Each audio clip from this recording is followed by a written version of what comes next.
இன்னில இருந்து உங்களுக்கு ஒரே ஒரு பேஷண்ட் தான், ஐஸ்வரி தீக்ஷித். அவங்களோட ஹெல்த்தை பாத்துக்கிறதா உங்களோட ஒரே ரெஸ்பான்சிபிலிட்டி. அவங்க என்ன சாப்பிடணும் என்ன சாப்பிடக்கூடாதுன்னு எல்லா விஷயத்தையும் நீங்க தான் கவனிச்சு. வெயிட் ஒரு நிமிஷம். அவங்க என்ன சாப்பிடணும் சாப்பிடக்கூடாதுன்னு நான் தான் சார்ட்ல கொடுத்துருக்கேன் இல்லையா? எங்க அம்மா நான் சொல்றதே கேட்க மாட்டாங்க. பேப்பர்ஸ்ல எழுதி இருக்கிற விஷயத்தை எப்படி ஃபாலோ பண்ணுவாங்க சொல்லுங்க? அப்ப சரி, அவங்கள இங்க அட்மிட் பண்ணுங்க.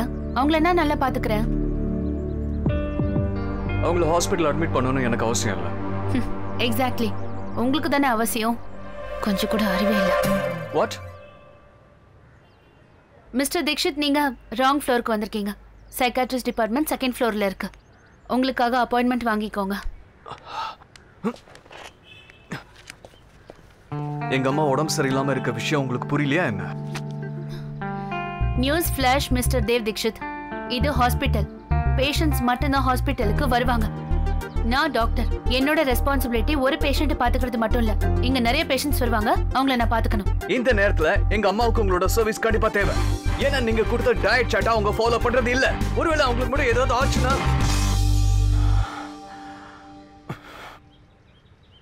டாக்டர் பாஸ், இந்த ஜாபை நீங்க விட்டுட்டு எங்க அம்மாவோட பர்சனல் நியூட்ரிஷனிஸ்டா நீங்க வரணும். நான் இங்க நீங்க வாங்குறதோட டபுள் salary கொடுக்கறேன். Forget it. 4 மடங்கு salary அதிகமா கொடுக்கறேன். But you listen to me. No, you listen to me, Mr. Dev Dikshit. என்னோட வேலை ஒண்ணும் பிசினஸ் டீல் கிடையாது. இந்த மாதிரி ஆஃபர் கொடுக்கறதுக்கு, எந்த ஒரு ஆஃபர் கொடுக்கறதுக்கு முன்னாடியும் அது ரிஜெக்ட் ஆகிறதுக்கு வாய்ப்பு இருக்குங்கிறத மனசுல வச்சுக்கிட்டு பேசுங்க. என்னோட வேலையை நான் சரியா தான் பண்றேன். நோயை அனலைஸ் பண்ணி சரியான அட்வைஸ் கொடுக்கறது தான் டாக்டரோட வேலை. உங்க அம்மாவோட கண்டிஷனுக்கு தகுந்த மாதிரி நான் ரெகுலர் செக்அப் வருவேன். ஆனா அவங்களுக்கு சாப்பாடு கொடுக்கறது உங்க வேலை, உங்களோட ஃபேமிலியில இருக்கிறவங்களோட வேலை. உங்களால இந்த வேலையை செய்ய முடியலன்னா ஒரு ப்ரொஃபஷனல் நர்ஸ் இல்லைன்னா மெய்டை ஹையர் பண்ணுங்க. அண்ட் லிசன், திரும்ப என்னையோ என்னோட ப்ரொஃபஷனையோ இன்சல்ட் பண்ண முயற்சி பண்ணாதீங்க. Got it?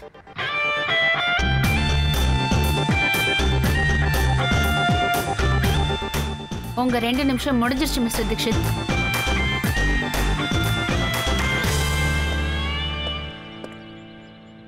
என்னோட அம்மா தான் எனக்கு எல்லாமே. அவங்களுக்கு தேவையான விஷயத்த நான் என்ன பண்ணியாவது அவங்களுக்கு கொடுத்து தீர்வேன்.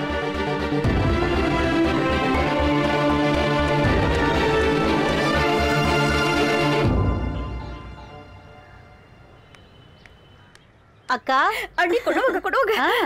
உட்காருங்க. எனக்கு பிடிச்ச பொரி மசாலா எடுத்துட்டு வந்திருக்கீங்கல்ல? எடுத்துட்டு வந்திருக்கேன்க்கா. உங்களுக்கு பிடிக்கும் தான் எனக்கு நல்லா தெரியுமே. அது மட்டும் இல்ல, நான் கேரட் அல்வாவும் செஞ்சு எடுத்துட்டு வந்திருக்கேன். நிறைய நெய் போட்டிருக்கேன். அண்ணே, ரொம்ப நல்ல விஷயம் பண்ணிருக்கீங்க. நான் இந்த 2 நாளாவே வெண்டைக்காய் பாவக்காய் இத சாப்பிட்டு எனக்கு தலையே சுத்துது. இவங்களை விட்டா எனக்கு பாவக்காய் கொடுத்து சாகடிச்சிடுவாங்க போல இருக்கு. செத்ததுக்கு அப்புறமும் பாவக்காய் தான் படைப்பாங்க.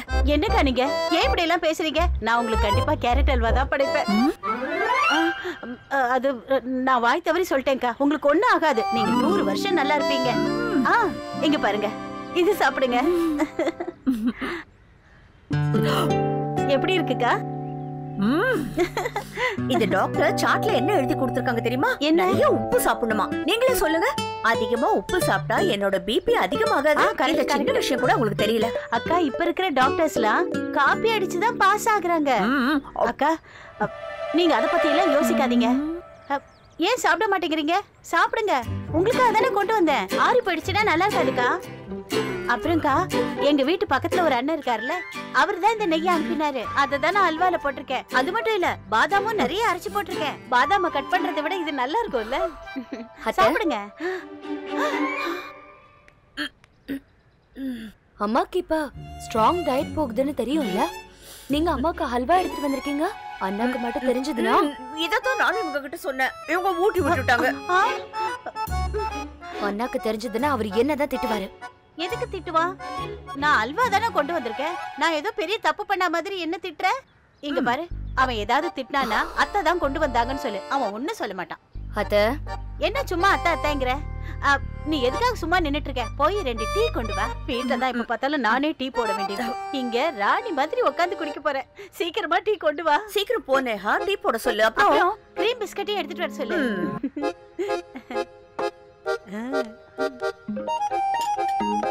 ஏய், நில்லு. இந்த அல்வாவை எதுக்கு எடுத்துட்டு போற? இத நான் சாப்பிட மாட்டேன். ஆனா அண்ணி சாப்பிடுவாங்கல்ல, அப்படித்தானே அண்ணி? ஆமா. நல்லா சமாளிக்கிறீங்க. நான் இத கொடுக்க மாட்டேன்.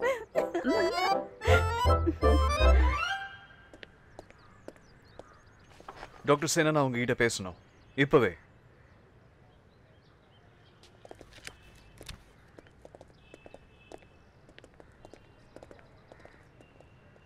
டாக்டர் சேனா, என் அம்மாவை விட எதுவுமே இந்த உலகத்துல எனக்கு முக்கியம் இல்லைங்கிறது உங்களுக்கு நல்லா தெரியும் இல்லையா? எனக்கு தெரியும். அப்படி தெரிஞ்சிருந்தோம் அன்ப்ரொஃபஷனலா இருக்கிற ஒரு பொண்ணுகிட்ட எதுக்காக இந்த ரெஸ்பான்சிபிலிட்டி கொடுத்தீங்க? டாக்டர் சோனாக்ஷி அன்ப்ரொஃபஷனல்லாம் கிடையாது. அவங்க டிஃபிகல்ட் பேஷண்ட்ஸ் கூட டயட்டை ஃபாலோ பண்ண வச்சிருவாங்க. அவங்க மத்தவங்க கிட்ட எப்படி இருக்காங்கிறது எனக்கு கவலை கிடையாது. ஆனா என்னோட அம்மாவுக்கு எனக்கு பெஸ்ட் நியூட்ரிஷனிஸ்டா வேணும். சரி, நான் உங்களுக்கு இன்னும் சில நியூட்ரிஷனிஸ்டோட நம்பர்ஸ் எல்லாம் தரேன். நீங்க அவங்க கிட்ட பேசுங்க. But I would suggest you, doctor சோனாக்ஷியோட வேற யாரும் பெஸ்டா கிடைக்க மாட்டாங்க.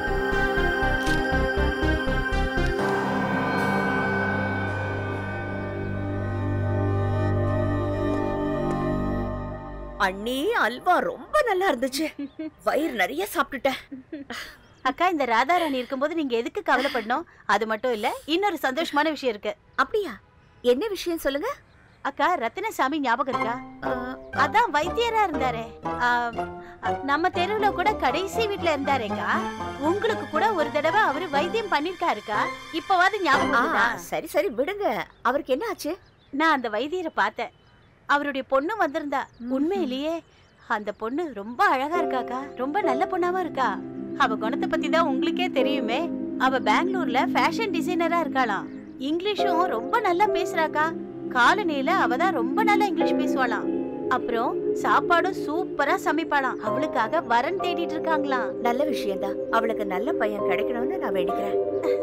அண்ணி, எனக்கு தலை வலிக்குது. கொஞ்ச நேரம் தூங்கவா? அக்கா, அவங்க கிட்ட எக்கச்சக்கமா பணம் இருக்குக்கா. ஆனா யாருக்கும் தெரியாத மாதிரி இருக்காங்க. ரொம்ப பெரிய இடம்க்கா. அந்த பொண்ணும் அழகா இருக்கா. தேவுக்கு நிச்சயமா பொருத்தமா இருப்பா. சொல்லுங்கக்கா, அவளை பாக்குறதுக்கு எப்ப போயலாம்? முதல்ல நேஹாக்கு கல்யாணம் ஆகட்டும் அண்ணி. தேவ் கல்யாணத்துக்கு அப்புறம் தான் நேகாக்கு கல்யாணம் பண்ணணும் நான் சொல்லியே. நேகாவுக்கு முதல்ல கல்யாணம் ஆகட்டும். தேவுக்கு நம்ம பொண்ணு பார்த்து வச்சிடலாம்.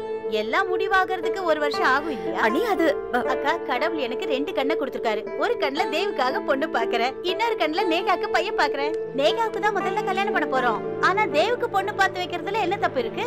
அத்தை, நீங்க திரும்பவும் அண்ணாவோட கல்யாணத்தை பத்தி பேசுறீங்களா? எதுவும் நடக்காது. நீ எதுக்காக இப்படி பேசுற? கடவுள் எல்லாருக்கும் ஜோடியா உருவாக்கி இருப்பாரு. உருவாக்கி இருக்கலாம் அத்தை. ஆனா கடவுள் அம்மாவை பார்த்து பயந்து அண்ணாவை சிங்கிளாவே அனுப்பிட்டாரு. பையனுக்கு கல்யாணம் ஆகணும்னா முதல்ல கல்யாணத்தை பத்தி யோசிக்கணும். அம்மா தான் அண்ணனோட கல்யாணத்தை பத்தி யோசிக்க மாட்டாங்களே. அம்மாவுக்கும் அண்ணாவுக்கும் நடுவுல முதல்ல இங்களையே வரவிடல, இன்னொருத்தவங்க பொண்ணையா வரவிட போறாங்க. கேட்க கஷ்டமா இருக்கலாமா? ஆனா இதுதான் உண்மை. உங்களால உங்க மகனை யார்கிட்டயும் கொடுக்க முடியாது.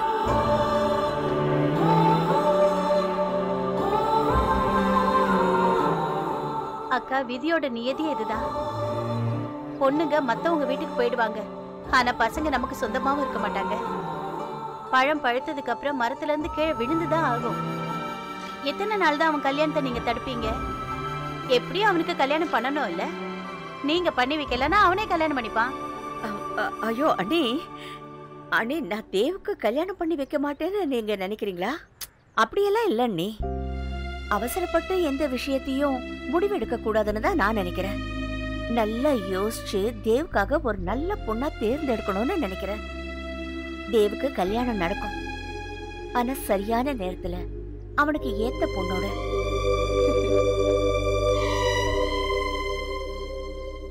Wow, brilliant. மனசுல என்ன நினைச்சிட்டு இருக்கான்? நான் அவன் வீட்டுக்கு போகணுமா? யாராவது மிஸ்டர் ரூடோட பேரை மட்டும் சொல்லட்டும். அவங்கள அப்படியே. எதுக்கு சிரிக்கிறீங்க? ஒரு கம்பெனில ஃபீல்ட் ஆபீசர் வேகன்சி இருக்கான். அந்த கம்பெனியோட எம்டி எனக்கு நல்லா தெரியும். யாரு? மிஸ்டர் தேவ் தீக்ஷித்.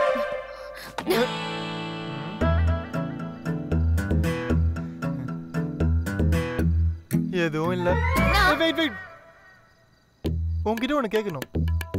அவர் பேரை கேட்டோன்னே உனக்கே ஷாக் அடிக்குது? நீங்க அவரோட கம்பெனில ஜாப் பண்ண கூடாது. ஏன்? ஃபர்ஸ்ட் திங், ஃபீல்ட் ஆபீசர் வேலை உங்களுக்கு கண்டிப்பா சூட் ஆகாது. ஓ அப்படியா? இன்னொரு விஷயம், மிஸ்டர் தேவ் தீக்ஷித் ரொம்பவே கேவலமான மோசமான மனுஷன். நீங்க அவரோட கம்பெனில ஜாப் பண்ண கூடாது. கண்டிப்பா கண்டிப்பா பண்ண கூடாது. நீ திரும்ப வர பாத்தியா? ஆமா, 2 நாள் வெயிட் பண்ணா கூட அவரை பார்க்க முடியாது. ஆனா நீ அவரை டெய்லியும் பார்க்கற. அவர் உன்னை ஃபாலோ பண்றாரா இல்ல நீ அவரை ஃபாலோ பண்றியா? சரி சரி அவரை நான் ஃபாலோ பண்ணுவேனா? அவர் முகத்தை போக்கவே எனக்கு பிடிக்காது. போர்ட் ஆஃப் டைரக்டரா இருக்கிறதுனால ரொம்ப அதிகமா பேசுறாரு. என்ன பத்தி அவருக்கு தெரியல. இந்த சோனாக்ஷி போர்ட்ஸ் லைஃப்ல யாரையும் பார்த்து பயப்பட மாட்டா. அங்க பாரு கருமாமுச்சி. யாரையும் பார்த்து பயப்பட மாட்டியா? அண்ணா சிரிக்கிறது நிறுத்துங்க. என்னோட எமோஷனை புரிஞ்சுக்கோங்க. சரி விடு விடு, உட்காரு. எப்படி போக விடுறது? என்ன பணம் இருக்கிறவங்களோட ப்ராப்ளமே இதுதான்.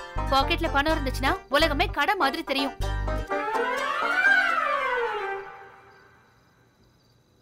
நான் நாளைக்கே டாக்டர் சேனா கிட்ட அவரோட அம்மா கேஸ வேற யார்கிட்டயாவது கொடுக்க சொல்றேன். கொஞ்சம் கூலா தான் சாப்பிடலாமா?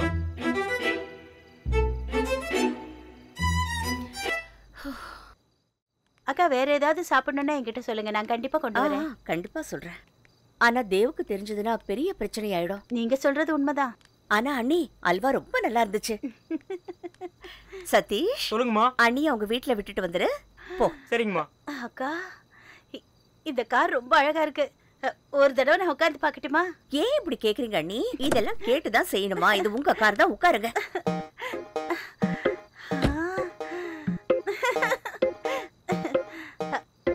அக்கா இது காரா இல்லனா பெரிய கப்பலா? ரொம்ப நல்லா இருக்குக்கா. சதீஷ் கொஞ்சம் ஏசி போடுங்களேன். வாங்க.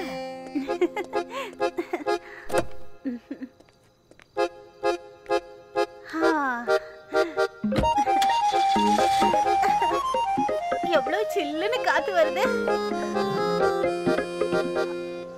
அக்கா நான் சின்ன கார்லயே போயிடுறேன். என்ன மாதிரி ஏழைங்களுக்கெல்லாம் இந்த மாதிரி கார்ல போக யோகம் கிடையாதுக்கா.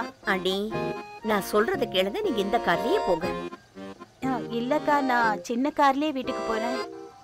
சரி அப்ப உங்க இஷ்டம். அக்கா நீங்க சொன்னது என்னைக்காவது நான் மறுத்திருக்கேன்னா இன்னைக்கு மறுக்கிறதுக்கு? நீங்க சொல்றதுனால நான் இந்த கார்லயே வீட்டுக்கு போறேன். சதீஷ் வண்டி எடு, என்ன வீட்ல டிராப் பண்ணிடு.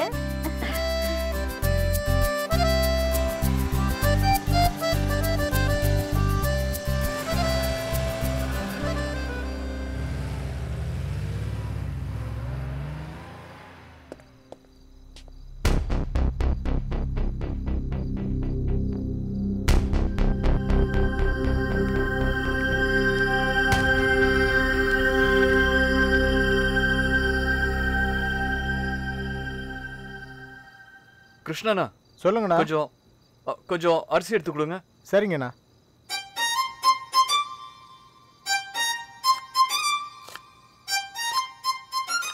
அண்ணா என்ன என்ன பண்றீங்க நீங்க? ப்ளீஸ் விடுங்கண்ணா. அம்மாக்கு நான் கிச்சடி செஞ்சிடுறேன், நீங்க விடுங்க. இல்ல ரியா, நான் தான் கிச்சடி பண்ணுவேன். நீ ஒரு பண்ணு, எனக்கு ஹெல்ப் பண்ணு.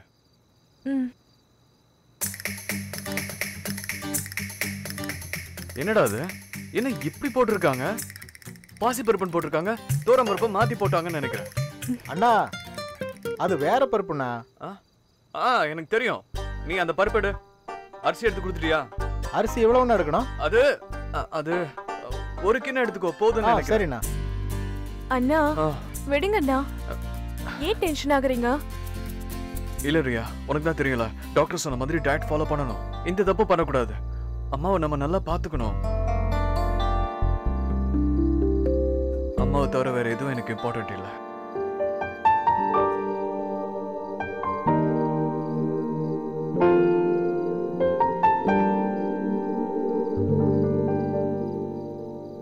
அண்ணா கையில சாப்பிடுறதால கிச்சடி கூட அல்வா மாதிரி இருக்குல்லம்மா? ஹல்வாவா? நம்ம வீட்ல எங்க ஹல்வா இருக்கு? எதை வேணாலும் சொல்லுவா. ஒழுங்கா வாய மூட சொல்லு. அம்மா பொய் சொல்றது ரொம்ப பெரிய தப்பு, தெரியும்ல? நான் ஏன் பொய் சொல்ல போறேன்? நீ கொஞ்சம் பேசாம இரு. ஓகே.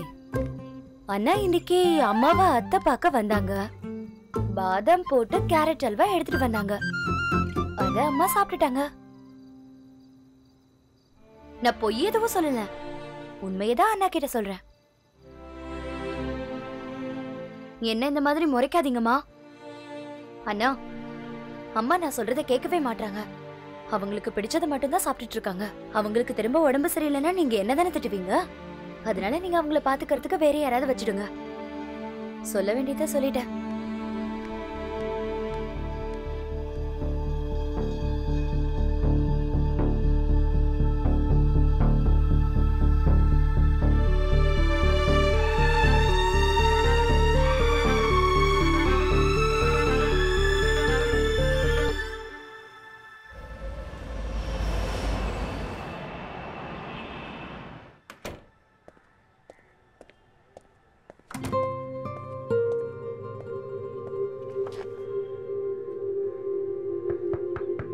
Come in.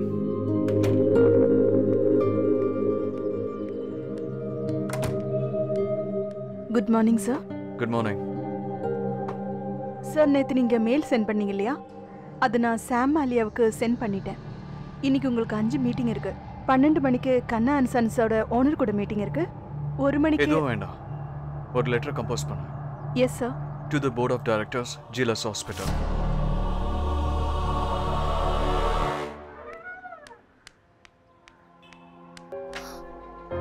இது உங்க சைனா சார்?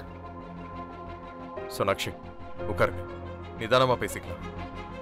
என்னோட டெர்மினேஷன் லெட்டர்ல இருக்கிறது உங்களோட சைனா இல்லையான்னு கேட்டேன்.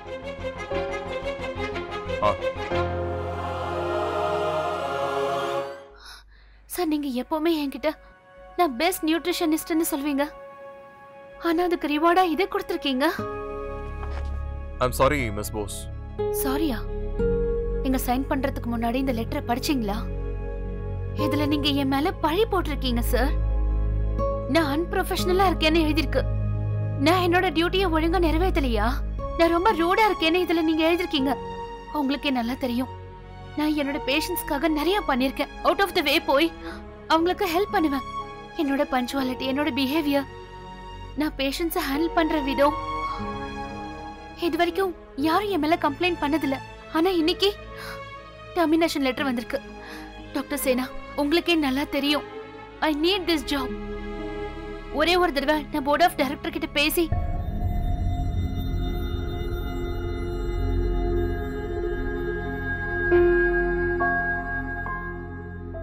இந்த டிசிஷன் என்ன ஜாப்ல இருந்து எடுத்தது உங்க முடிவு இல்லைல்ல, அவரது தானே, உங்க மிஸ்டர் தேவ் தீக்ஷித்தோடது தானே.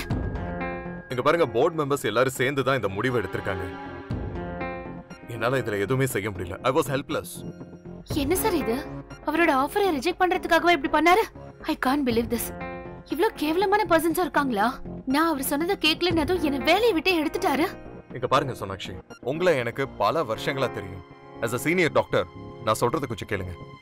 மிஸ்டர் தேவ் தீக்ஷித் ஒரு பவர்ஃபுல்லான மனுஷங்கிறத மறந்துடாதீங்க. நோ மிஸ்டர் சேனா, அவர்கிட்ட பணம் மட்டும்தான் இருக்கு.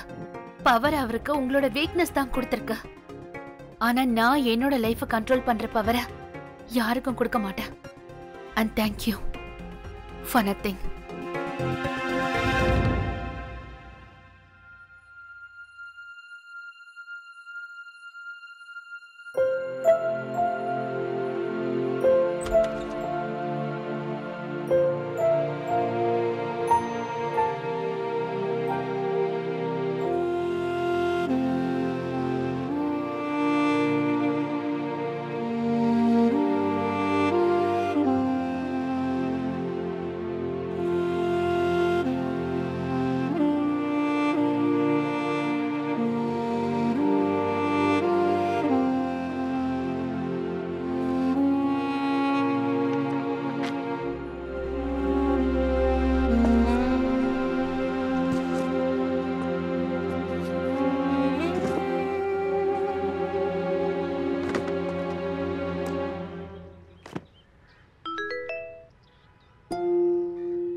சொன்னா எனக்கு ஒரு ஃபேவர் வேணும்.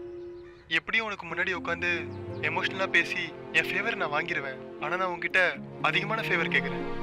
சொன்னா நான் ஒரு ஜாப் இன்டர்வியூக்காக சண்டிகர் போகணும். ஸோ ஆஸ் யூஷுவல் எனக்கு பணம் வேணும். சாரி, ஃபேஸ் டு ஃபேஸ் கேட்கறதுக்கு எனக்கு தைரியம் இல்லை. அதனால தான் இப்படி கேட்குறேன். எனக்கு உன் நிலைமை புரியுது, ஆனால் என்ன பண்ணுறது, உன்கிட்ட மட்டும்தான் என் கஷ்டங்களை சொல்லுவேன். வேற யார்கிட்ட சொல்ல முடியும்?